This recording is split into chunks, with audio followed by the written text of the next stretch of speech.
Numbers say 100.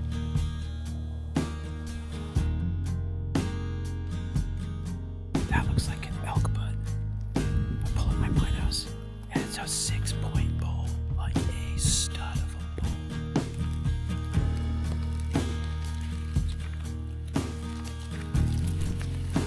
Chanterelle season. I've got a lot of good data on this camera, which means I should probably take it home and take a look at what's on it.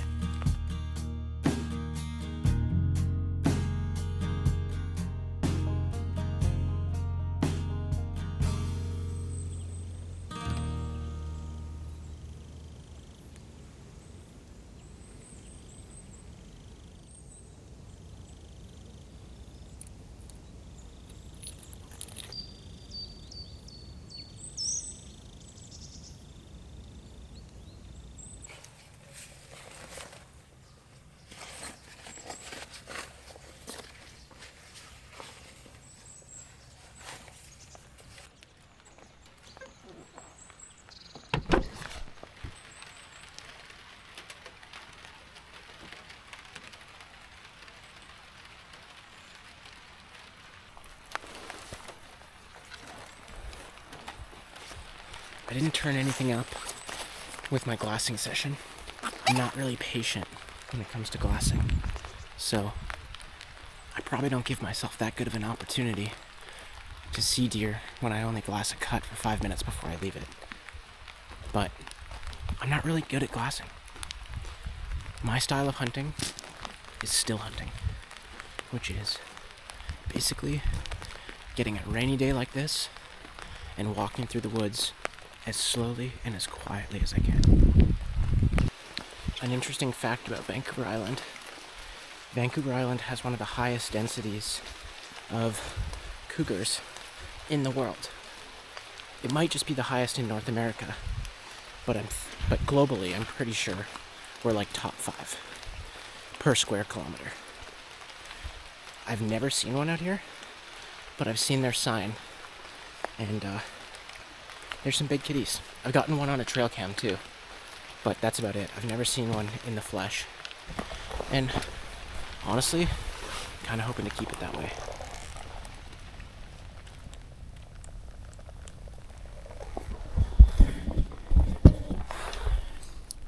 I think those are band-tailed pigeon feathers. And it looks like a cougar kill. Fresh. There's blood on the ground. And there's a couple limbs, in addition to all these feathers.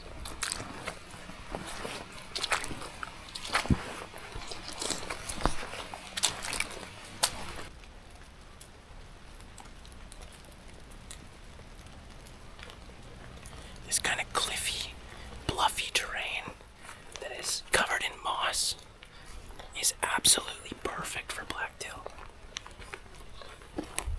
It's the kind of country that I've seen multiple deer in.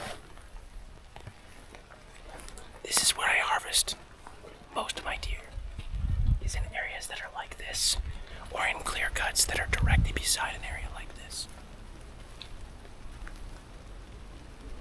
When I'm still hunting, if I'm in a really good spot, I will stop every few steps and look. But if I'm not in a prime spot, you're just wasting time that you could be in a prime spot. So I move a little bit faster to cover some ground, still hunting it. And then when I get up to the prime spot, that's when I'm moving slow.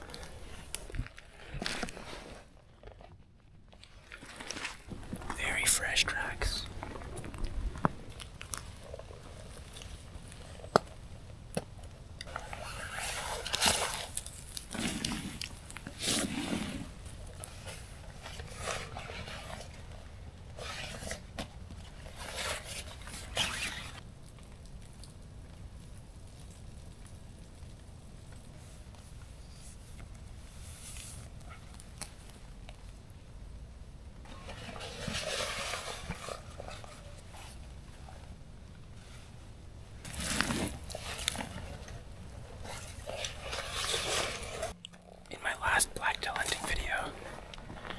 harvested a spike, which is just one single antler that's coming up on each side. without any forks or anything branching off.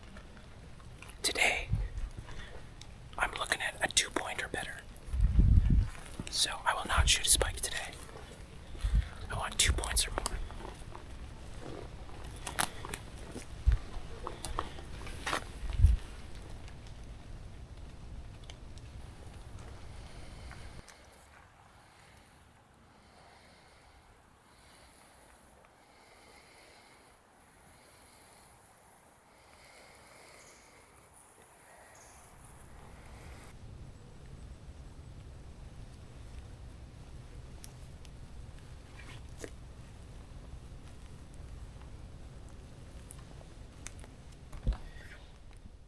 So, I've completely lost my sound cover. There's no rain, and all the rain that was accumulating in the treetops has since fallen. So I'm not getting anything to really cover my tracks. And this is my favorite spot to hunt in November when the hunting gets really good. In a few weeks from now, 2 weeks from now. So, I don't want to go in there and blow it out by making a bunch of noise and scare the animals in the area. So, I think I'm going to turn around now.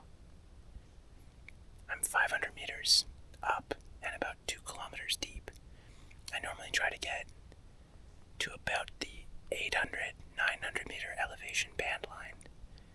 And that normally is 3 kilometers. I don't think I want to do the final stretch, making a bunch of noise, getting to the spot where I know is really good. So I'm going to back out now and come back in a few weeks when the rut's on full swing. So that's going to be it for this video, unless I bump something on the way out. Alright, got my coffee. This bear and I are playing a game of cat and mouse. He's hiding behind a brush, looking at me, while I'm hiding behind my truck, looking at him.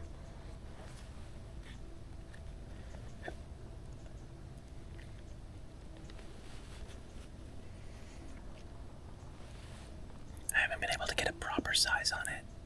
It looks pretty decent size, but the ears are a little big, and normally big ears means small bear.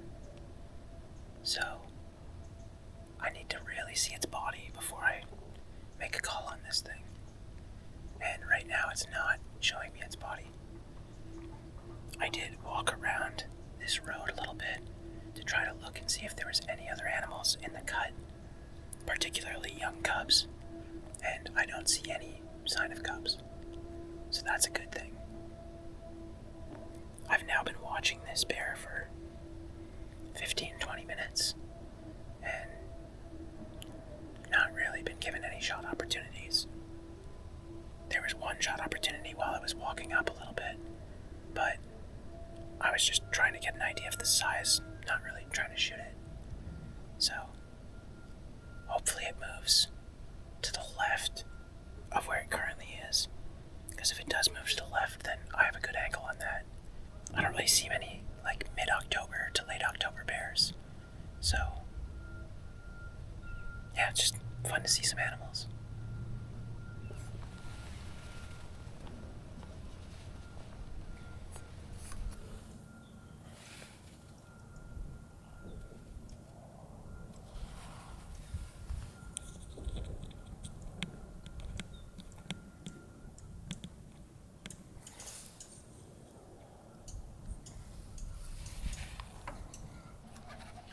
Alright, he just moved.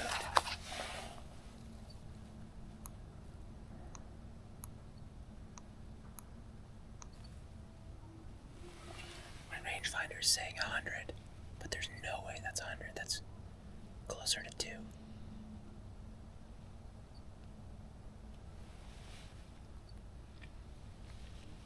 He moved in the direction I did not want him to move, which was to the right. After looking at this bear and getting a pretty decent look at it, I'm still not sure if I want to shoot this bear.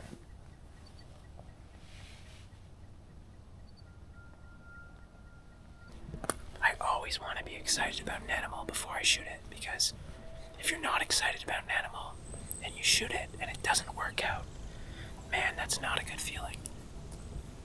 You're like, why did I even shoot this animal? Why did I take a shot? Was it worth it?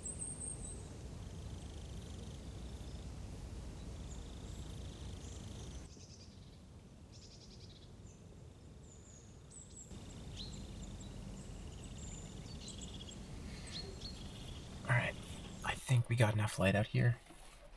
Definitely doesn't look like it on the camera with all the grain and noise, but I'm gonna pop out here, put my binos, pack, and rifle on, and start making the walk.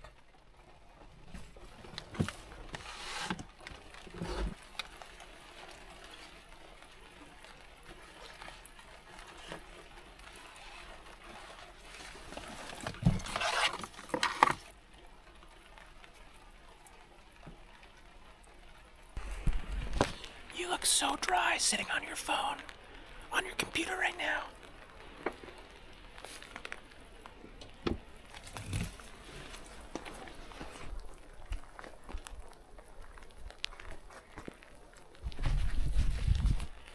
That smells so good. It's cold and it's wet. I kind of just want to sit around the fire, honestly. One fact about myself that I don't know if I've shared is that I'm partially colorblind. I have what's referred to as a red-green colorblindness, which means that anything with red tones on a green backdrop is really hard for me to spot. Unfortunately, blacktail deer are brown, but they have like a bit of a red tone to them, especially earlier in the season. As they get later, they get a little bit more gray, but early in the season they're red. And for me, anything that's standing in front of green is kind of hard to see. So when those warm-toned deer, those red-brown deer, sit in front of a green-brown area, they just don't stick out to my eye, which makes hunting them extremely difficult. Not impossible, but difficult. Alright, so I'm walking into my spot here, and down below me I see this very light brown patch, and I'm like, that looks like an elk butt. I pull up my binos, and it's a 6-point bull, like a stud of a bull. I don't have a tag. I just walked further around the corner, and there's a second 6-point bull elk. A smaller one, but still a beast of a bull elk. They're about 100 yards away from me right now, and my wind is blowing directly to them. By all accounts, they should have winded me right now, but they're not smelling me yet, which means that these fires right here, the controlled burns, are helping cover up my scent quite a bit. Good news for the deer hunting. Let's just hope these elk don't blow out and kind of ruin my cover in the area, because if they run, any other animals that are in the area might also run. I wish that I brought my zoom lens to be able to film this properly, but because it's raining, I didn't want to bring my big camera and get it all soaked. I should have for the footage.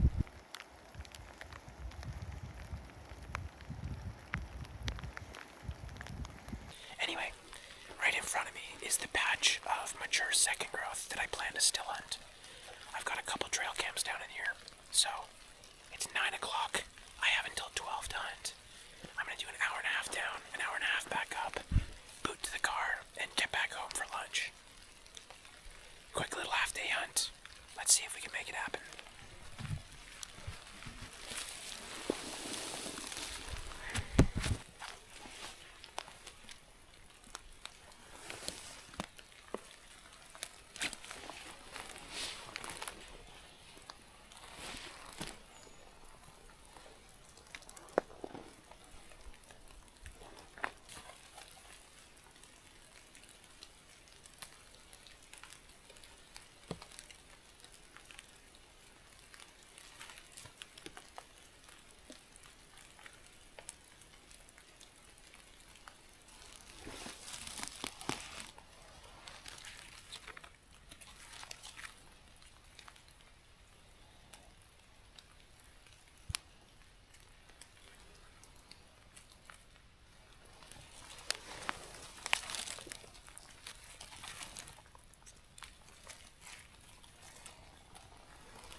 chanterelle season. Holy smokes. Today is a chanterelle day. Look at this.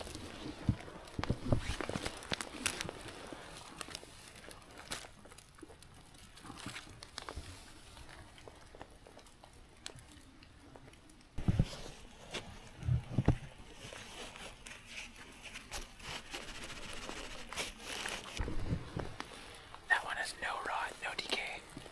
It's gonna be really good eating.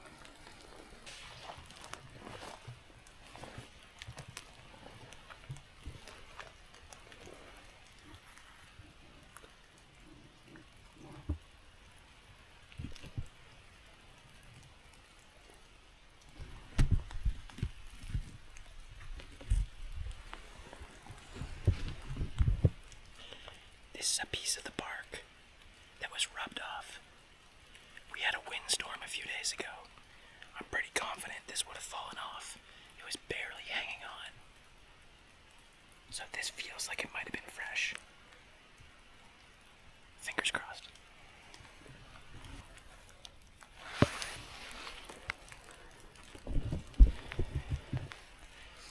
Very soft and pliable.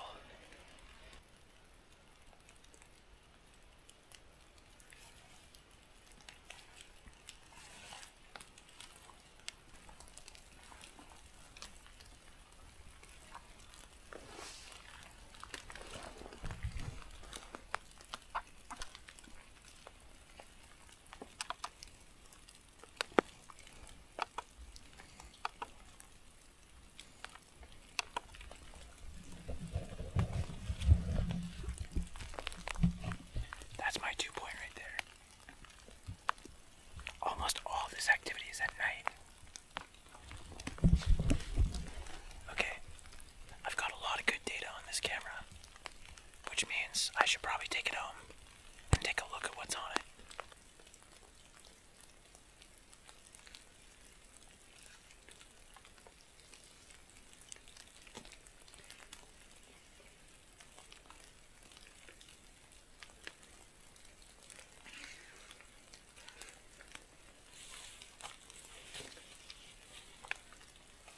This morning, I almost didn't get out of the truck.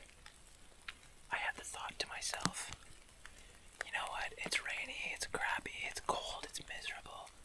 Why don't you just drive around and truck hunt? But now that I'm out here, traversing game trails, looking at my cameras that have a decent amount of action on them, finding chanterelles, putting miles on the boots, it feels good. I always have to really convince myself that these hikes are going to be worth it, because they rarely end in success as we typically define it. And I know this is going to sound like I'm getting into some woo-woo philosophy because I'm a shitty hunter, but I truly feel like it's days like these that I yearn for in the off-season. I can't wait for the rain to come in the summer. I just sit there and I'm like, man, if it was only raining, I could go out and hunt. And then when the rain starts and it's coming in thick and heavy, I often have that moment of reflection where I'm like, do I actually want this? Why am I doing it? And then I'm here and I'm in it and I'm immersed. And there are no regrets.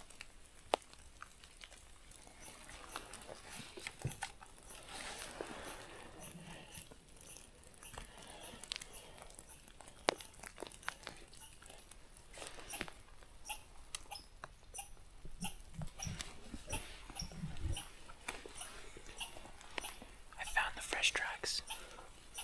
That deer was here.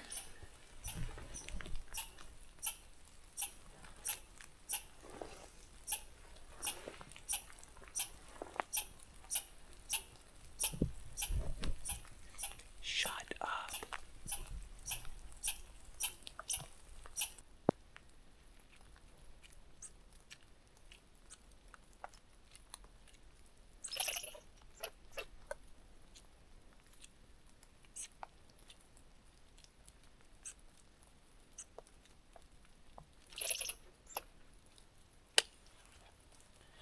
This squirrel freaking follow me for the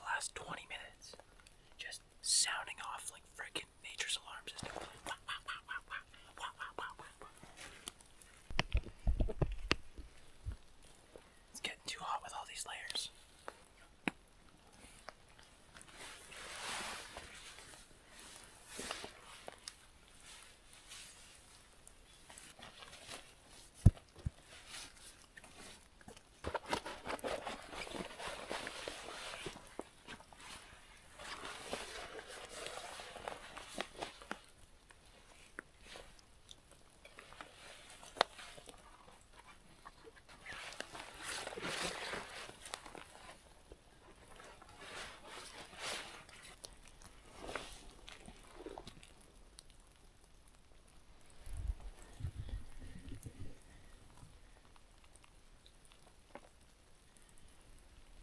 Lots of rubs back here.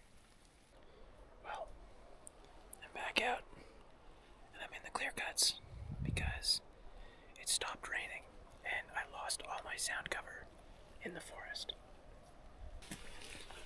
It's fitting that today's the day after Halloween because, man, it's spooky back here right now. With these fires going, the fog, you can't really see anything. But you can hear critters making noise.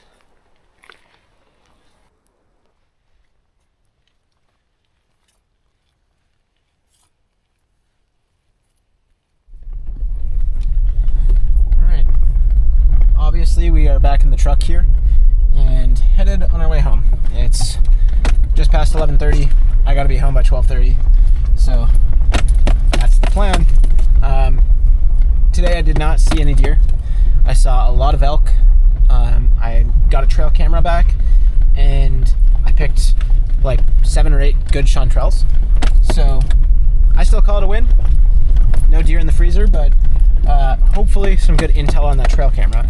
So I plan on continuing this hunt video, but before I do and pick up at the next hunt, I'm going to cut to a little bit of this trail cam footage and see if it's worth us coming back to this spot.